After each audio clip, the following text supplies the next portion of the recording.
자, 목요일입니다. 생활법률 시간이고요. 오늘은 스승의 날입니다. 우리의 교권의 현실을 법적으로 한번 들여다보도록 하겠습니다.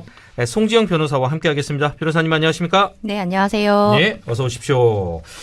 우리 변호사님은 학창시절에 대해 공부는 좀 잘하셨을 것 같고 모범생이었을 것 같은 느낌적인 느낌은 있습니다. 어떠셨어요? 모범생으로 봐주셨으면 너무 감사한 일이고요. 아, 그래요? 혹시 뭐 선생님과 관련된 추억도 있습니까?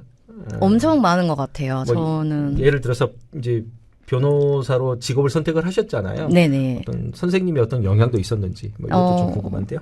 사실 제가 가사법 전문 변호사를 선택을 하게 된 큰 원인이 그런 것 같기는 해요. 저도 이제 학창 시절을 보내면서 사실 이제 흔히들 사춘기를 겪으면 네. 많이들 사고도 치잖아요. 그렇죠. 그런데 그때 저희 중학교 1학년 때 담임선생님이 도덕을 가르쳐 주시는 도덕 과목 선생님이셨는데 네네. 그런 거를 무조건 질타를 하거나 그런 게 아니라 항상 개선의 여지가 있다. 너는 바뀔 수 있다. 긍정적으로 항상 말씀을 해주시면서 실제로 그 친구가 변화를 해서 정말 잘 됐거든요. 야. 진짜 사고 뭉치였는데. 아, 그걸 보면서. 네. 아, 이렇구나. 이럴 수 있구나. 이런 네. 생각을 정말 많이 했던 것 같아요. 좋습니다.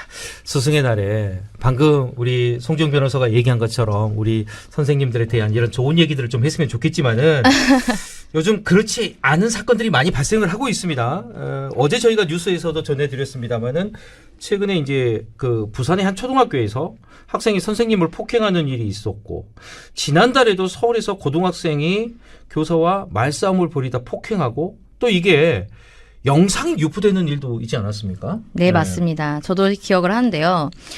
휴대전화로 게임을 하던 학생에게 이제 그렇게 하면 안 된다 지적하는 교사와 실랑이를 벌이다가 일어났던 일인데 예. 네, 정말 최근에는 이런 사건이 정말 많아요. 그러면 이제 사실 선생님들도 교권보호위원회를 통해서 절차 진행을 많이들 하시고 있고 네. 아마도 해당 학생 역시 이런 절차를 밟아서 진행이 되지 않을까 추측이 됩니다. 네. 사실 어떻게 보면 예전에는 뭐 스승의 그림자도 밟지 말라 이런 이야기도 있었는데 아 요즘은 스승과 제자 사이의 불신이 정말 안타깝기는 합니다. 그러니까요. 예. 학생이 그러니까 이 스승의 정당한 교육 활동과 이 권리를 침해하는 이런 사례들이 갈수록 늘어나고 있는 게 현실이긴 하지요, 지금. 네, 맞습니다. 이게 예. 지난해 교총이 발표한 활동 실적 보고서를 보면은 교원단체가 접수하고 처리한 건만도 500건이 넘어요. 500건. 네. 네. 학생에 의한 피해 행위 중에서 폭언과 욕설 정말 많았고요. 폭행이 전년 대비 2배 이상 늘어났고 이 폭행 중 단 한 건을 제외한 사례가 여교사를 향해서 행해졌습니다. 예. 그래서 이런 물리적인 폭행뿐만 아니라 수업 시간에 장난치면서 진행을 방해를 하거나 뭐 교실이 아닌 SNS에서 모욕감을 주고 명예훼손을 저지르는 이런 사례들도 모두 교육 활동 침해라고 확인이 되는 유형인데 예. 실제로 드러나지 않는 사례들도 정말 많다고 알고 있거든요. 예. 그런데 최근에 제가 이제 들은 뉴스 중에 가장 좀 충격적인 것들이 그 뉴스가 이거였어요. AI 기술을 이용해서 이 선생님들이 성범죄까지도 이렇게 노출이 돼 있다고 그렇잖아요. 예. 실제 어떻습니까? 실제로 우리 지역에서 일어난 일이었는데 이제 학생의 교사 얼굴을 합성한 딥페이크 영상을 그러니까요. 네, 제작해서 이거를 해당 교사가 직접 발견을 해서 신고를 한 일인데 지역 교권보호위원회가 열렸어요. 네, 여기서 교권 침해는 아니다라는 결론이 내렸어서 이제 논란이 좀 됐었던 적이 교권 있습니다. 침해가 아니다. 네. 이게 당시에 학생이 유포할 목적으로 만들었다는 게 입증이 되지 않았다. 이게 그 이유였는데 그게 이제 그 당시에는 성폭력 처벌법 조항상에 반포 목적을 입증을 하게 되어 있었어요. 예. 근데 이제 이 문제가 여기서 사실 큰 문제는 여기서 지금 교권 침해로 인정을 안 받았기 때문에 네. 해당 교사가 학생과 분리를 하거나 치료를 위한 휴가를 요청을 하거나 이런 걸 할 수가 없게 됐었어요. 그래서 결국은 계속 같은 학교 안에서 마주치지를 않길 바라야 되는 상황이 돼버리고 이제 여기에서 사실 불복 절차는 지금 진행하고 있는 걸로 알고 있습니다. 아, 답답하네요. 유포할 목적이 아니기 때문에 그러면 허용이 된다라는 거잖아요. 그때 이걸로 인해서 굉장히 논란이 컸어서 현재는 개정은 됐어요. 현재는? 네, 2024년 10월 16일에 개정돼서 현재 반포 목적 요건은 삭제가 현재는 됐습니다. 예. 네, 이 사건의 사실 핵심은 교권 침해에 관한 판단이었는데 실제로 이런 사진을 만들어놨다는 행위에 조금 초점을 맞춰서 판단을 했어야 될 필요성 있지 않나라는 게 이제 저의 견해이기는 해요. 그게 당연한 거 아닌가요? 저는 그렇게 생각을 하는데. 근데 이제 사실 교권 침해 사유 중 하나가 성희롱도 있기도 하거든요. 예. 그러면 이제 생각에 그치지 않고 사진이라는 뭔가의 유형적인 거를 만들어냈다는 점에서 네. 해석의 여지가 좀 있지 않을까 저는 보는데 네. 실제로 교사의 교육 활동이 수업 중에만 벌어지는 일로 너무 좁게 해석을 한 거 아니냐는 비판을 받기도 했던 걸로 알고 있습니다. 네. 좀 답답하네요. 그런데 학생과 선생님 간의 이 관계도 있지만은 최근에는 이 학부모에 의해서 이제 교권이 침해되는 사례도 종종 많이 발생을 하고 있잖아요. 어떻습니까? 앞서 말씀드린 지난해 교총 보고서를 따르면요. 전체 500여 건 중에 학부모에 의한 피해가 208건, 총 40%가 넘는 걸로 나타났어요. 예. 사례를 좀 들어보자면 예. 2022년도에 경기도의 한 중학교에서 일어난 일이에요. 학생이 수업 중에 휴대전화를 사용을 했고 교사가 이거를 압수를 했어요. 예. 그때까지는 문제 없었어요. 학생도 죄송하다고 하고. 예. 그런데 이제 해당 학생 어머니가 학교로 찾아와서 교사가 욕설하고 휴대전화를 던지는 일이 발생을 했습니다. 어이쿠야. 그래서 최근에 법원은 공무집행 방해죄를 적용을 시켜서 징역 1년에 집행유예 3년을 선고를 했어요. 예.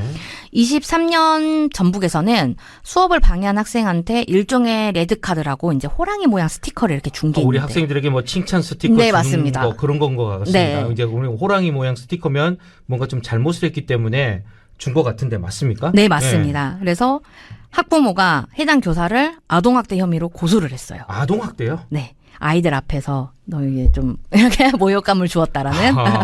그래서 전북 교육감이 교사를 대신해서 학부모를 대리해가지고 교사를 대신을 해서 네. 학부모를 상대로 공무집행 방해와 무고, 상해, 명예훼손 등의 혐의로 고발을 한 일이 화제가 되기도 했었는데요. 예. 같은 해 10월에 헌법재판소가 재판관 전원일치 의견으로 정상적인 훈육의 일환으로 이거는 볼 수가 있다. 이렇게 판단을 하기도 했습니다. 예. 그래서 이제 이에 앞서 해당 학부모가 교사가 자녀를 안으면서 갈비뼈가 다쳤다고 신고한 사실이 있다는 것도 이제 밝혀지면서 그 전북의 지금 사례가? 네네. 예. 그래서 이제 이거 해코지성 민원 아니었냐 뭐 이런 식의 논란이 있기도 했습니다. 참 별의별 일이 다 있네요. 예. 그런데 우리가 이제 교권 침해 관련돼서 가장 기억에 남는 사건이 이 서희초 사건이에요. 참 큰 파장이 있었잖아요. 네. 그 이후로도 이제 법과 이 제도가 많이 이렇게 정비가 된 걸로 저는 기억을 하고 있거든요. 뭐 어떻습니까? 교권 침해가 사실 사회적 문제로 대두가 되면서 이제 교권 보호를 위한 교권 5법이 통과되는 등 제도의 개선이 많이 이루어졌기는 해요. 그리고 예. 이제 지난해 3월부터 시행은 됐고요. 예. 그 중에 가장 대표적인 게 아동학대 처벌법인데요. 네. 교원의 정당한 교육 활동과 학생 생활지도는 아동학대를 보지 아니한다라는 점을 명시를 했어요. 예. 그리고 아동학대 사안에는 교육감이 의견을 제출을 할 경우에는 지자체와 수사기관은 이를 참고를 해야 한다. 이렇게 명시적으로 나타났습니다. 네.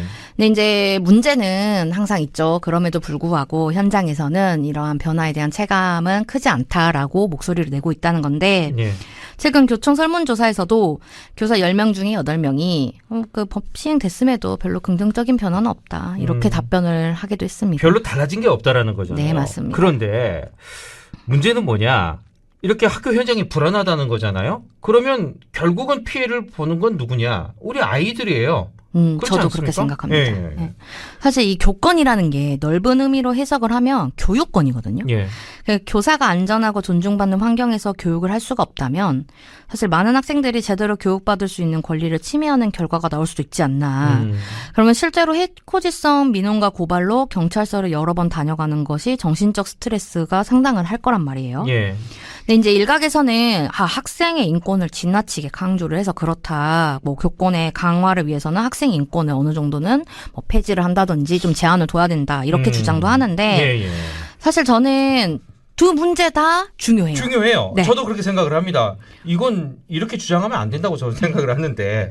예. 그래서 결국에는 이 균형이 가장 문제인 거고 예. 뭐 우선순위 문제가 아니라 부당하다면 당연히 목소리를 내야 되는 게 맞고요. 맞아요. 다만 너무 일방에게 문제가 되는 그런 결과가 만들어지면 안 된다. 그래서 결국 안전한 학교를 만들기 위해서는 입법도 중요하고 사회적 인식 변화도 분명하게 있어야 된다. 필요하다. 저는 그렇게 생각합니다. 그런데 이제 좀 마지막으로 이런 것도 있을 것 같아요. 이 학생들이 나 미성년자야. 그러니까 처벌받지 않아. 피해갈 수 있어. 이런 걸 좀 생각하는 것도 저는 문제라고 생각을 하는데 어떻습니까? 실제로? 사실 학생이라고 잘못된 행동을 용서받을 수 있는 건 아니에요. 네. 분명하게 문제가 있으면 이에 대해서 처벌이든 처분이든 하게 되어 있고요. 이게 미성년자라고 소년법 적용을 하는 거는 맞는데 14세 이상이라면은 무조건 소년법 적용을 통한 가정부분 송치를 받지는 않아요. 예. 실제로 딥페이크 관련한 부분은 형사법정으로 가가지고 처벌을 받는 경우들도 있고요. 네. 그렇다면은 그 행위에 따라서 형법상의 처벌이나 이런 부분이 문제가 될 수가 있다. 그리고 중대한 교권의 침해라면 학교 차원의 정학이나 퇴학이나 전학 이런 징계도 함께 진행이 된다. 이렇게 네. 좀 생각을 해야 되지 않을까 싶습니다. 교육 현장에 언제부터 저희가 이 법이라는 것을 좀 잣대로 교육이 이루어졌는지 좀 그게 좀 저는 마음이 너무 아프고요. 이 법이라는 잣대 없이도 교육 현장이 그 전에도 저는 어느 정도 잘 현장이 돌아갔다고 생각을 하는데 그런 것들이 좀 저는 안타까울 것 같습니다.